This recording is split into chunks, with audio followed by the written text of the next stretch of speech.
Shalom.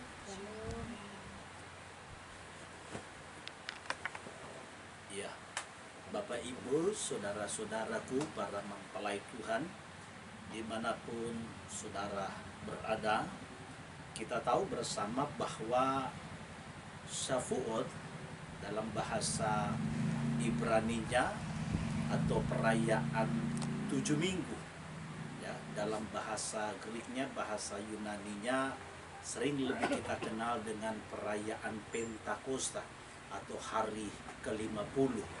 Kenapa? Karena memang yang menjadi perintah daripada Bapa Yahweh kepada umat Israel, kepada umat yang Dia pilih menjadi milik kepunyaannya, bahwa kamu harus menghitung sesudah Sabat itu, ya, ada 7 minggu. Berarti kalau 7 minggu itu ada 7 pekanan. 7 kali 7 sama dengan 49 hari. Nah, pada besok hari atau hari ke-50 kamu harus mengadakan pertemuan kudus, sehingga Shavuot ini diterjemahkan dengan Pentakosta atau hari ke-50. Bahkan di kalangan kekristenan lebih dikenal dengan hari pencurahan Roh Kudus, dan ini mengacu kepada peristiwa loteng Yerusalem dalam Kisah pasalnya yang kedua. Nah, saudara-saudara, perayaan Shavuot ini merupakan salah satu, sekali lagi merupakan salah satu perayaan ziarah, ya, atau yang disebut dengan Selos Regalim, 3 perayaan ziarah, di mana sesuai dengan Torah di dalam perintah dan ketetapan Tuhan, 3 kali setahun orang Israel harus merayakan perayaan yang diperintahkan oleh Tuhan di tempat yang ditujukan oleh Tuhan, yaitu di Yerusalem. Nah, 3 perayaan besar itu meliputi perayaan Pesa atau suka disebut juga roti tidak beragi, perayaan Shavuot, dan yang terakhir adalah perayaan Sukkot. Nah, saudara-saudaraku yang dikasihi Tuhan, perayaan Shavuot ini merupakan hari libur akhir musim semi yang menurut kalender Ibrani, kalender Yahudi, kalender agama itu jatuh pada tanggal 6 bulan Sivan. Atau kalau untuk orang Yahudi yang ada di diaspora, ya, di luar Yerusalem, itu merayakannya selama 2 hari, yaitu tanggal 6 sampai tanggal 7 Sivan. Nah, untuk kita kalender Masehi, kalender Gregorian ini jatuhnya tanggal 16, ya, sampai tanggal 17 Mei 2021. Nah, saudara-saudaraku, penting sekali kita memahami tentang Shavuot ini, perayaan yang diperintahkan oleh Bapa Yahweh, ya. 7 perayaan ini, Sheva Moadim, termasuk di dalamnya yaitu Shavuot. Penting kita memahami secara historis dari sejarah, kemudian pemenuhan atau makna penggenapan daripada apa yang diperintahkan oleh Tuhan, oleh Bapa Yahweh. Karena kita percaya kita menyembah kepada Tuhan yang sempurna. Jadi tidak ada yang kebetulan. Segala sesuatu yang Tuhan rancangkan itu begitu sempurna, punya makna, punya maksud, dan punya tujuan. Apa yang Dia gambarkan di dalam tanah, di dalam Torah, dalam perjanjian lama, itu digenapi di dalam Brit Kadasa atau perjanjian yang dibaharui. Dan kita tahu di dalam Kolose pasal yang kedua, jelas di sana Saul menulis dalam surat-suratnya bahwa baik Sabat, bulan baru, perayaan-perayaan yaitu Sefa Muadim, itu merupakan gambaran.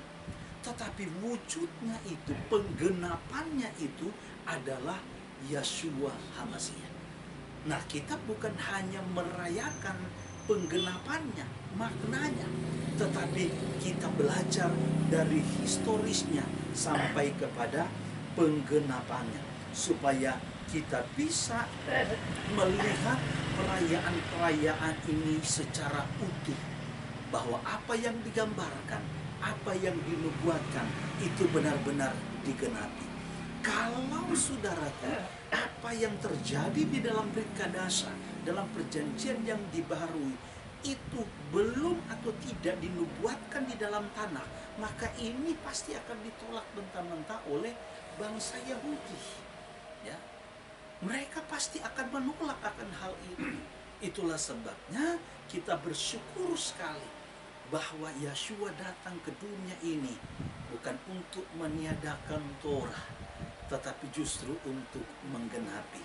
Salah satu aspek penggenapan yang dimaksud di dalam Matit Yahu, ya, yang ditulis dalam pasal yang kelima itu, ya, dari ayatnya yang ke-17 dan seterusnya, salah satu aspek penggenapan adalah menggenapi apa yang dinubuatkan oleh para nabi-nabi, menggenapi apa yang digambarkan, pola yang digambarkan di dalam perjanjian lama. Kemarin kita sempat singgung tentang sistem korban, ya. Kita sempat singgung tentang sistem korban, ya. Nah, itu pun digenapi oleh Yeshua. Nah, saudara-saudaraku yang dikasihi Tuhan, ya, ini signalnya udah berpengaruh. Sebagaimana di dalam kitab Imamat pasal yang ke-23, saya bacakan sekali lagi, ayat 15-17 berkata begini.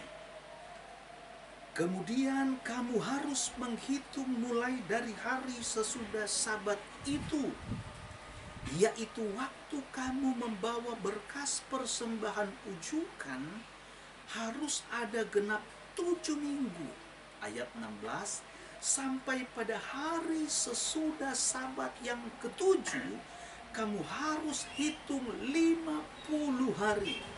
Lalu kamu harus mempersembahkan korban sajian yang baru kepada Yahweh.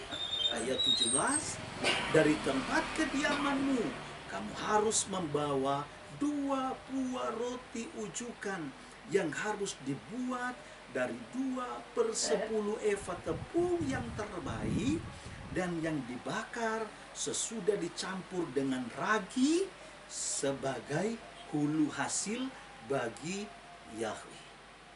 Nah, saudaraku, periode antara Sabat Gadol, ya, sampai kepada yang namanya Shavuot itu disebut dengan masa perhitungan Omer.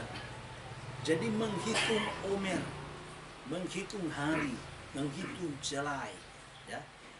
Ini saudaraku merupakan periode transisi dari keluarnya umat Israel dari perbudakan di Misraim sampai kepada penerimaan Torah di atas Sinai, ya, di atas gunung Sinai.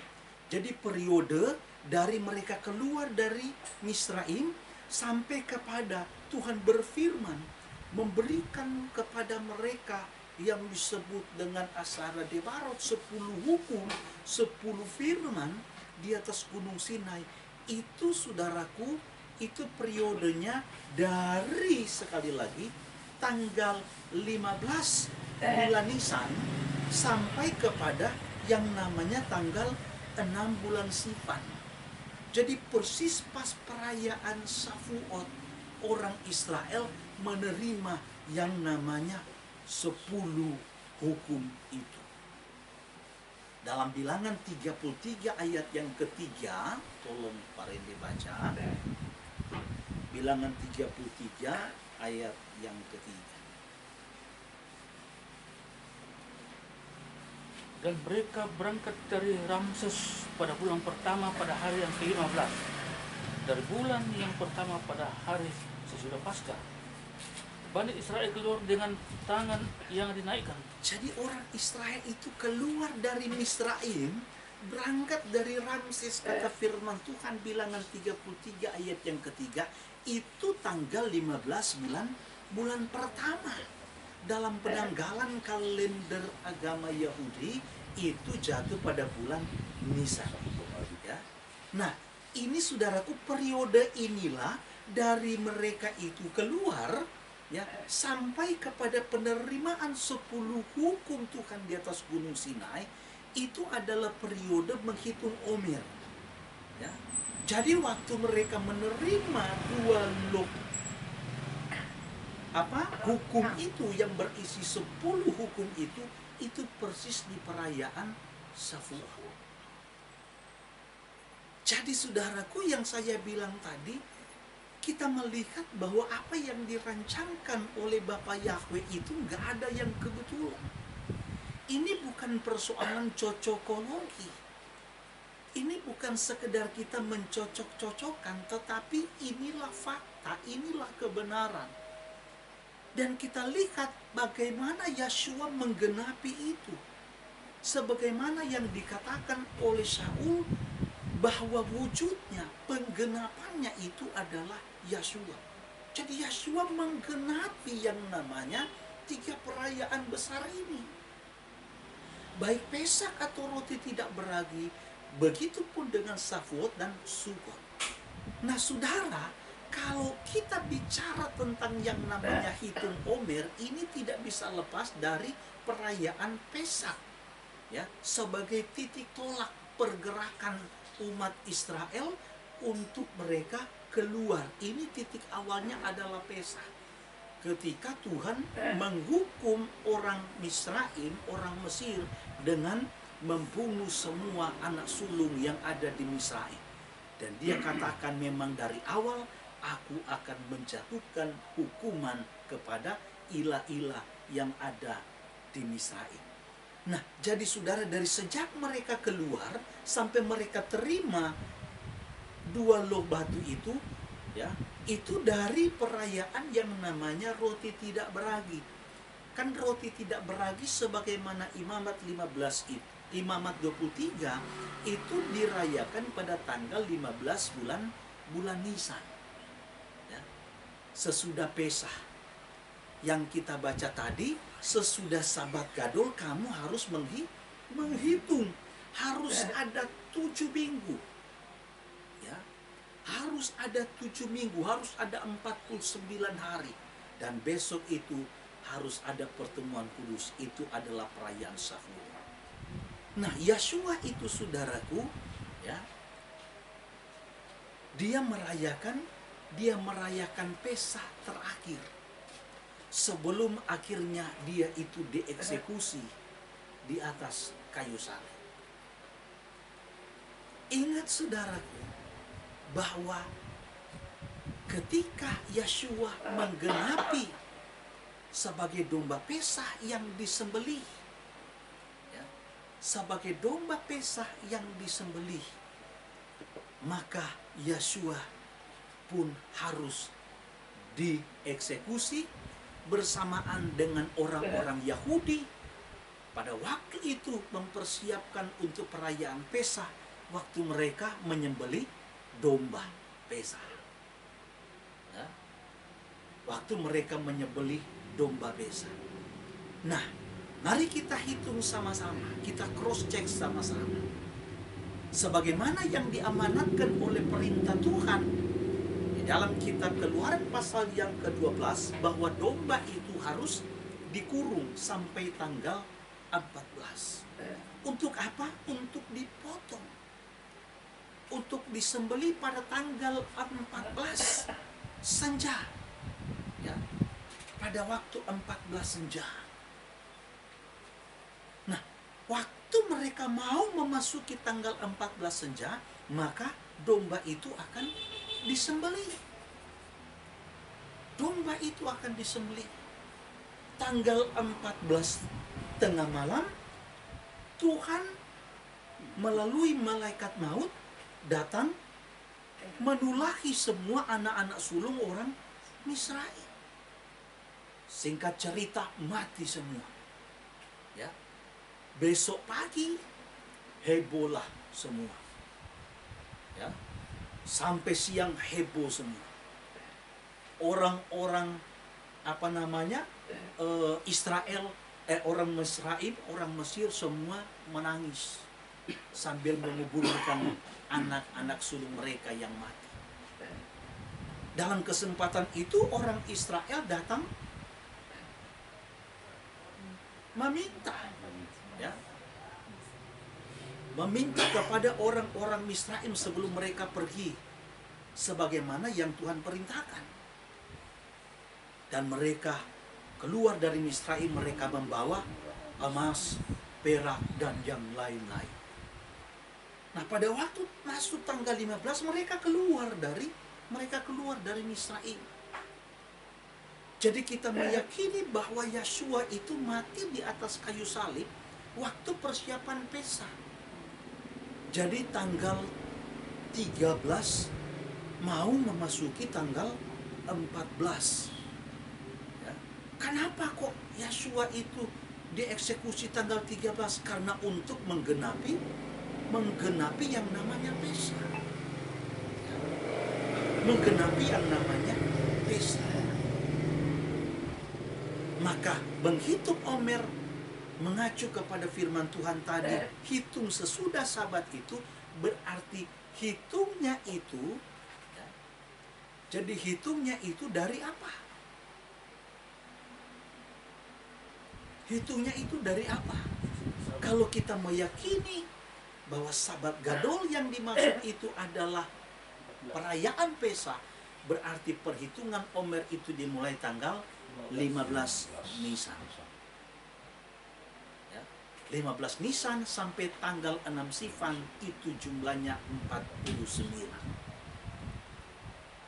Nah, saudaraku yang dikasihi Tuhan, dari Yeshua mati sampai yang namanya Yeshua bangkit, yaitu perayaan Yom Habikurim, ya, sampai kepada pencurahan Roh Kudus di atas loteng Yerusalem, itu persis, ya, jumlah harinya itu ada 49. Ketika perayaan Shavuot waktu mereka berkumpul, peristiwa itu terjadi, itu persis 50 hari atau hari ke-50. Dan inilah yang sangat luar biasa, yang kita bangga dengan Tuhan kita yang ajaib dan luar biasa ini, bahwa dia merancangkan segala sesuatu itu begitu sempurna. Nah, saudaraku, selanjutnya kalau kita teliti tadi apa yang sudah saya baca dalam Imamat 23 ayat 15 sampai 17 dan Keluaran 34 ayat yang ke-22, maka Shavuot itu adalah hari libur pertanian, yaitu untuk menandai menuai buah pertama dari panen gandum, di mana di sana bangsa Israel diperintahkan untuk mempersembahkan buah-buah sulung kepada Yahweh sebagai ucapan syukur atas persediaan berlimpahnya panen. Jadi ini sebagai bentuk ucapan syukur atas pemeliharaan Tuhan, atas berkat Tuhan yang Tuhan limpahkan atas umat Israel. Nah, memang saudara, kalau perayaan buah sulung itu untuk kalangan orang Yahudi yang mayoritas itu jatuhnya di perayaan Shavuot. Jadi itu jatuhnya di perayaan Shavuot, bukan Habikurim seperti yang kita sering rayakan. Karena memang dalam soal memaknainya memang agak sedikit berbeda. Ada pergeseran. Ya memang Yahudi pada umumnya yang mayoritas dari beberapa mazhab ini memang menolak kehadiran Mesias. Yang kita yakin dia mati dan bangkit. Sehingga Saul mengutip bahwa Yeshua yang bangkit itu dia menjadi yang sulung. Ya. Nah, saudara-saudaraku yang dikasihi Tuhan, jadi sebagaimana yang saya katakan tadi, bahwa pengumpulan panen gandum pertama ini ya mengisyaratkan atau menggambarkan panen pertama pengikut Yesua yang dituai sebanyak 3.000 jiwa, sebagaimana parasa tadi yang kita sudah dengar di dalam Kisah pasal yang kedua ayat yang ke-41. Ketika peristiwa Safuot di loteng Yerusalem, waktu Simon Kefa itu berkhotbah, ya, dia inti khotbahnya itu menyampaikan siapa Yesua yang disalibkan itu, yang telah mati dan bangkit. Nah, dari sinilah kita memahami dan mengerti, saudara, kenapa ada begitu banyak peristiwa ketika Yesua menyembuhkan orang, ya, apakah yang sakit, yang kerasukan setan, selalu dia memberikan pesan, jangan ceritakan kepada siapa-siapa. Jangan ceritakan kepada siapa-siapa. Ya, memang ada yang beranggapan kenapa Yesua harus berpesan begitu? Karena memang dia saat itu sedang diburu, ya, untuk dicari kesalahan dan pada akhirnya dieksekusi. Ya, jangankan kepada orang-orang lain, termasuk kepada muridnya sendiri. Selain dari yang dia utus itu, saudara, tidak pernah lagi dia utus mereka untuk pergi menceritakan, memberitakan tentang siapa dia. Kenapa, saudara? Ya, ini menimbulkan pertanyaan. Karena mereka belum punya bukti yang kuat. Ya. Jangankan mereka, Yesua sendiri yang sudah disertai dengan tanda yang heran, dengan kuasa yang hebat, yang dahsyat, toh juga masih ditolak oleh mayoritas orang Yahudi. Apalagi cuman murid-murid. Itulah sebabnya, saudaraku, saya menangkap pesan Tuhan itu, maksud dari Tuhan jangan dulu sekarang, nanti tunggu ada waktunya.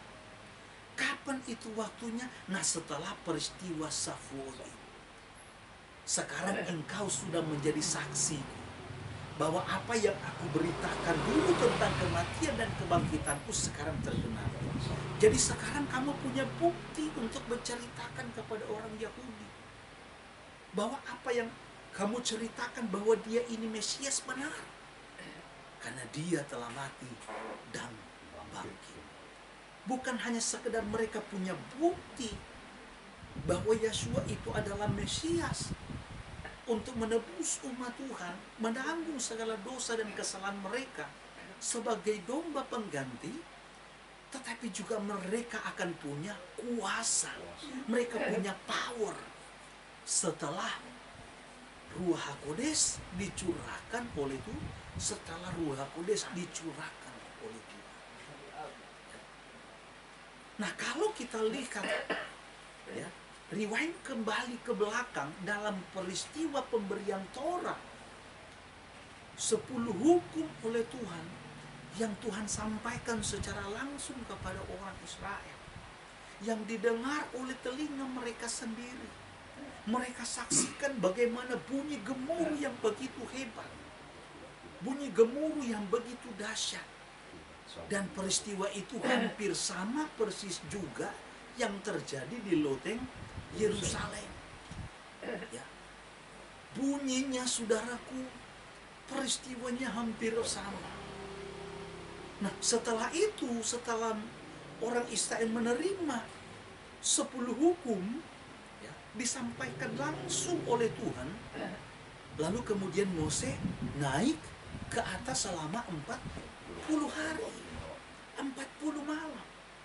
Dia tidak makan, tidak minum di sana. Dan akhirnya, saudaraku, waktu dia turun, dia membawa 2 loh batu sebagai tanda ikatan perjanjian. Di mana di dalam Keluaran 19, sebelum Tuhan memberikan Asara Debarot itu, Tuhan sudah bilang, aku akan menjadi Elohimmu dan kamu akan menjadi umatku. Apa yang aku perintahkan harus kamu lakukan dengan setia. Mereka serentak bilang melalui para tua-tua, ya, bahwa setiap firman yang disampaikan oleh Tuhan akan kami lakukan. Nah, ikatan perjanjian inilah tandanya itu adalah 2 loh batu yang dibawa turun oleh Mose.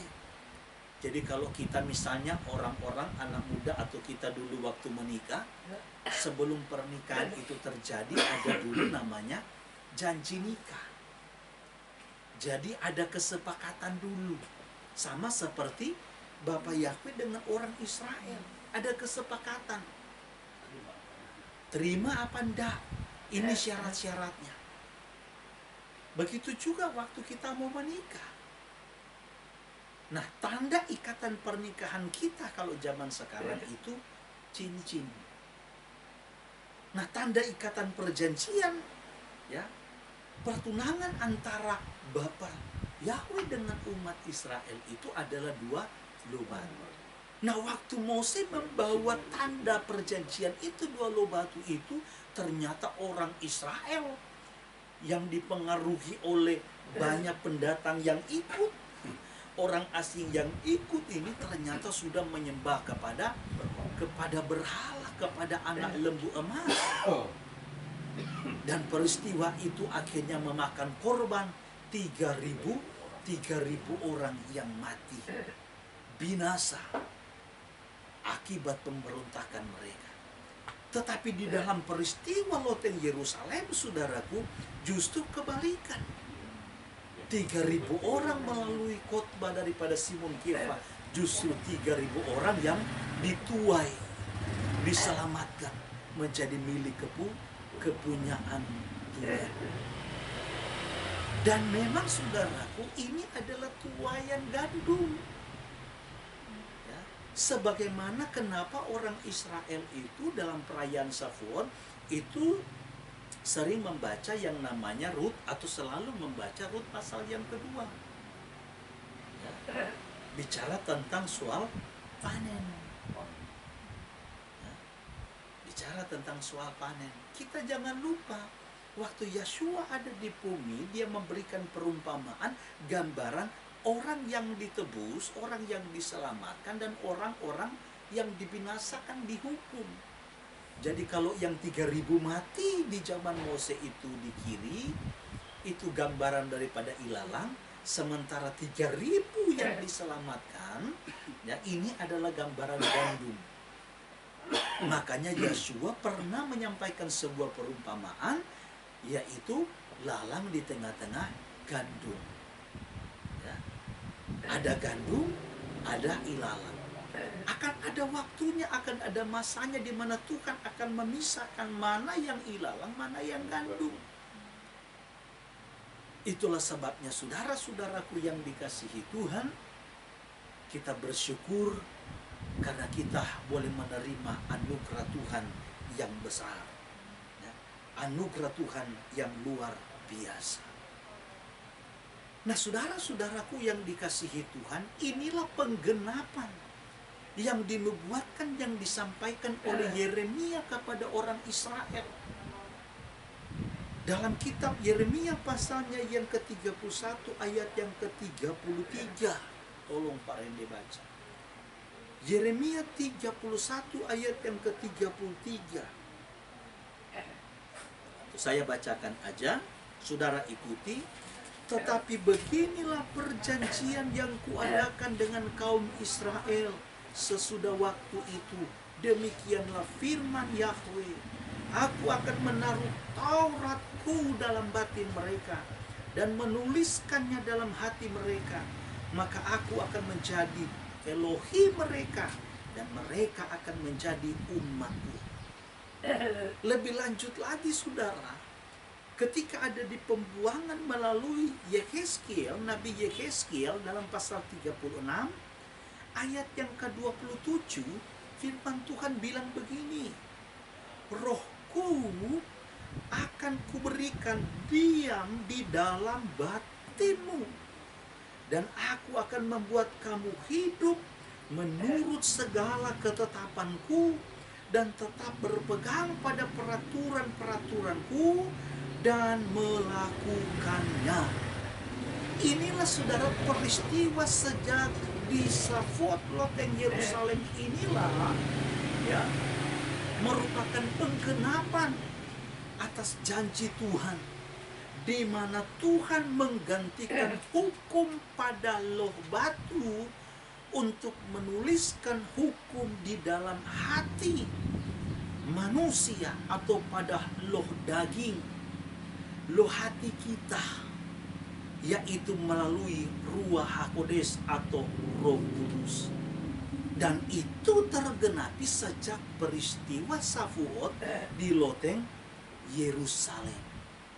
Melalui saudaraku Ruach HaKodes yang Tuhan karuniakan di dalam hati kita, maka akan dimungkinkan Torah itu bisa ditukik di dalam batin kita, di dalam akal budi kita. Sehingga saudara Ruach HaKodes itulah yang akan menginsafkan kita dari dosa dan kesalahan kita. Hanya Ruach HaKodes yang bisa membuat kita sadar. Hanya Ruach HaKodes yang bisa membuat kita menghormati dan menghargai Tuhan, menjadikan Dia sebagai otoritas tertinggi kita. Hanya Ruach HaKodes. Bahkan hanya Ruach HaKodes yang Tuhan karuniakan di dalam hati kita akan memungkinkan kita, akan memampukan kita untuk kita bisa melawan kedagingan kita, mengikis kedagingan kita, membuang kedagingan kita, membuang segala hawa nafsu duniawi kita.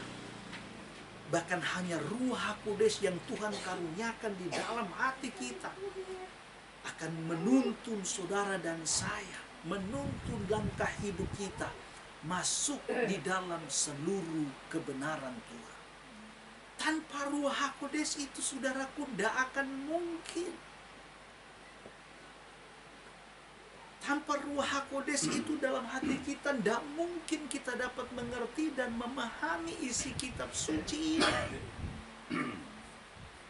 Jangan heran ada begitu banyak orang Kristen di luar sana. Mereka tidak mengerti dan memahami apa itu dosa. Apakah yang mereka lakukan berkenan kepada Tuhan, apa tidak. Apakah yang mereka lakukan itu sekedar perintah manusia, ataukah justru perintah Tuhan. Banyak orang-orang di luar sana ketika melakukan dosa, bahkan hidup di dalam dosa, tetapi mereka bangga. Mereka bangga menceritakan dosa mereka. Mereka bangga menceritakan hawa nafsu kedagingan mereka. Bahkan bangga menceritakan hal-hal dunia. Tetapi justru ketika Tuhan mengaruniakan Ruach HaKodes itu, Ruach HaKodes itulah yang akan menginsafkan saudara dan saya. Sehingga kita makin memahami dan mengerti untuk apa Yeshua mati di atas kayu salib. Untuk apa Dia menanggung segala dosa kita, menebus jiwa kita. Untuk apa Dia memanggil dan memilih saudara. Bukan sekedar saudara untuk menjadi orang Kristen semata. Tetapi Dia mau supaya saudara dan saya itu benar-benar diubahkan melalui firman Tuhan. Untuk kita semakin serupa dengan Yeshua HaMashiach. Nah, saudara-saudaraku yang dikasihi Tuhan, yang terakhir dalam Imamat tadi 23 ayat yang ke-17 bilang begini. Dari tempat kediamanmu kamu harus membawa 2 buah roti ujukan yang harus dibuat dari 2/10 efa tepung yang terbaik dan yang dibakar sesudah dicampur dengan ragi sebagai hulu hasil bagi Yahweh. Ya. Itu adalah perintah Tuhan. Nah, kalau dalam perayaan Peskah kita makan roti yang tidak beragi. Tetapi kalau perayaan Shavuot ini kita justru memakan roti yang beragi. Sebagaimana tadi yang kita baca. Harus dicampur justru dengan ragi. Ya. Kalau orang Yahudi, orang Israel itu suka bikin namanya roti kala. atau kita suka bilang sederhana roti kepang, karena bentuknya kayak rambut di kepang. Ya. Nah, itu dibikin 2. Ya. Nah, ini ada 8. Harusnya tadi 2. Ya. Nah, jadi 2 ini menggambarkan tentang umat Tuhan. Jadi 2 roti itu, ya, itu menggambarkan 2 roti ujukan, menggambarkan tentang 2 umat Tuhan yang dipersatukan di dalam Tuhan.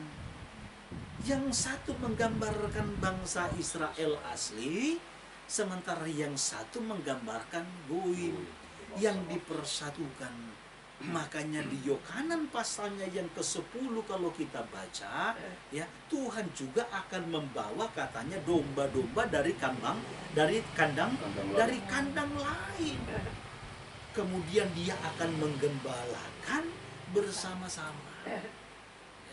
Kalau kita baca dalam Roma pasal yang ke-11 tulisan Rasul Saul, ya, di mana di sana dijelaskan bahwa, ya, Tuhan akan membawa bangsa-bangsa lain yang digambarkan di dalam Roma 11 itu sebagai zaitun liar yang akan ditempelkan dengan zaitun asli. Dengan demikian, maka seluruh Israel itu akan diselamatkan. Baik Israel jasmani maupun, ya, Israel yang rohani, yang goim tadi, yang dari bangsa-bangsa tadi. Nah, kita sedang menantikan akan hal itu.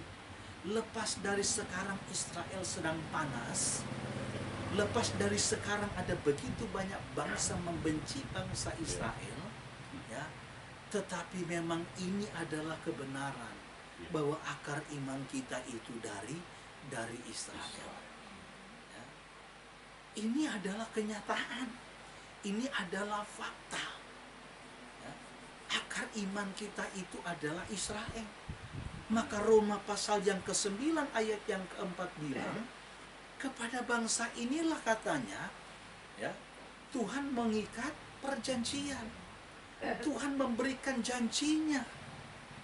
Tuhan memberikan apa lagi? Tuhan memberikan Taurahnya, kemuliaannya. Tuhan memberikan ibadah kepada mereka. Jadi kalau kita mau jujur, saudara, kita sebagai zaitun asli yang ditempelkan kita sebagai zaitun liar yang ditempelkan kepada zaitun asli, maka semua, ya, apa yang dimiliki oleh zaitun asli itu pasti akan diserap oleh zaitun liar. Ya. Karena proses dalam Roma 11 itu bukan proses cangkok. Kalau yang dicangkokkan zaitun liar tadi sudah mengeluarkan akar, maka akan dipotong cabang itu, kemudian dia akan ditanam sendiri. Maka pasti di sini dia akan berdiri sendiri. Tapi ini tidak, saudara. Ini ditempelkan. Sehingga dia tidak bisa hidup kalau dia berdiri sendiri. Dia harus menerima asupan dari akar. Ya. Makanya akar iman kita itu dari Israel. Tehillim atau Mazmur 147 ayat yang ke-19 dan 20, Tuhan tidak memberikan hukum kepada bangsa-bangsa. Dia tidak pernah berbuat demikian kepada bangsa lain. Dia memberikan hukum, memberikan Taurat, memberikan ketentuan hanya kepada Yakub dan keturunannya, hanya kepada bangsa Israel. Jadi jangan heran kalau kita pun merayakan perayaan yang dirayakan oleh bangsa Israel yang sejalan dengan Torah. Ya. Jadi bukan kita ikuti stylenya, gayanya orang Israel, bukan. Tetapi yang kita ikuti apa yang diperintahkan oleh Torah yang dipercayakan kepada bangsa Israel. Dan kita percaya akan ada waktunya di mana